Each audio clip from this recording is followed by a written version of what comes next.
اعوذ باللہ من الشیطان اللعین الرجیم بسم اللہ الرحمن الرحیم وبہ نستعین وہو خیر ناصر ومعین۔ سلسلہ دروس معارف قرآن و اہل بیت میں معارف امام حسین علیہ السلام کے عنوان پر یہ آج 40 نمبر درس ہے۔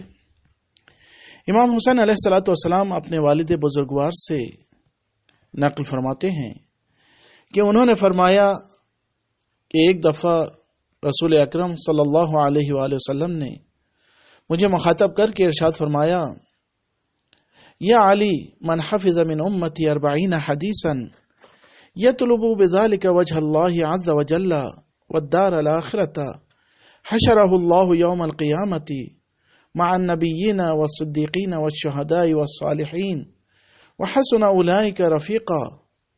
فقال علی علیہ السلام یا رسول اللہ اخبرنی ما هذه الاحادیث، یعنی مولائے متقیان فرماتے ہیں کہ ایک دفعہ پیغمبر اکرم صلی اللہ علیہ وآلہ وسلم نے مجھے نصیحت کرتے ہوئے ارشاد فرمایا، اے علی یاد رکھو جو بھی میری امت میں سے ان 40 باتوں کو حفظ کرے گا، یعنی عملی لحاظ سے محفوظ کرے گا، تو اللہ تعالیٰ کا تقرب چاہتے ہوئے تو روز قیامت وہ انبیاء و صدیقین و شہداء و صالحین کے ساتھ محشور ہوگا جو کہ بہترین ساتھی ہیں۔ تو علی علیہ السلام نے کہا، اے اللہ کے رسول ذرا مجھے بتائیں کہ وہ باتیں کیا ہیں؟ تو حضرت نے ان 40 باتوں کا ذکر کرنا شروع کیا کہ ہم ہر درس میں ان میں سے 10 باتوں کا ذکر کریں گے اور آخری درس میں حوالہ بھی دیں گے۔ پہلی بات جسے محفوظ رکھنے کا پیغمبر خدا صلی اللہ علیہ وآلہ وسلم نے فرمایا وہ یہ کہ ان تؤمن باللہ وحدہ لا شریک لہ وتعبدہ ولا تعبد غیرہ، یعنی پہلی بات یہ ہے کہ اللہ وحدہ لا شریک پر ایمان رکھنا اور اسی کی عبادت کرنا اور اس کے غیر کی عبادت نہ کرنا۔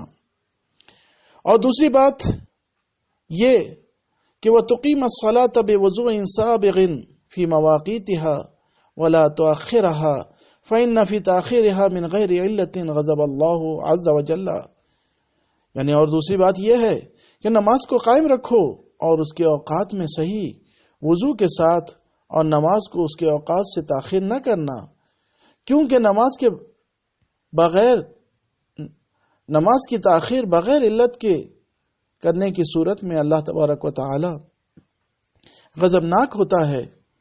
اور تیسری چیز وَتُؤَدِّيَ الزَّكَاةَ وَتَصُومَ شَهْرَ رمضان، یعنی تیسری بات یہ ہے کہ زکوٰۃ دینا اور ماہ رمضان کے روزے رکھنا۔ نمبر 4 وَتَحُجُّ الْبَيْتَ إِذَا كَانَ لَكَ مَالٌ وَكُنْتَ مُسْتَطِيعًا، اور چوتھی بات یہ کہ حج بیت اللہ انجام دینا اگر تمہارے پاس اتنا پیسہ ہو کہ مستطیع ہو جاؤ۔